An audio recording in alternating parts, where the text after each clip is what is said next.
מה זה טהור? לא טמא. המדרגה של טהרה שאין בו טומאה. הוא טהור, הוא נטהר מטומאה.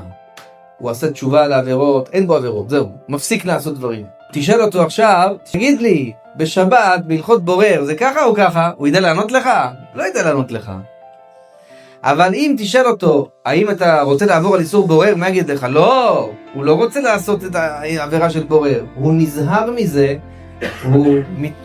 הוא ממש בורח מבורר, הוא בורח מטומאה, אין לו טומאה, אבל להגיד שיש בו מעלות מאשר דברים שאין בו, עדיין לא זכה, כי זה לוקח זמן.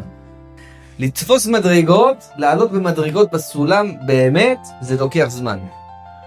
אבל להחליט שאתה לא טמא, זה רגע אחד. אתה יכול להיטהר ברגע אחד. כמה זמן לוקח להיטהר במקווה? כמה זמן לוקח? אתה נכנס במקווה, עוד רבע שעה אתה טהור.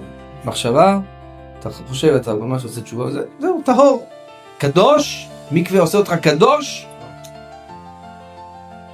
לא עושה אותך קדוש, אבל שם אותך במסלול להיות קדוש. זה כן. כי אם אדם לא מחליט לא להיות טמא, הוא לא יצא לדרך להיות קדוש. באמצע הדרך, הוא הולך בדרך לקדושה מתוך טהרה. טהרה זה שביל ודרך ואמצעי וכלי להגיע לקדושה.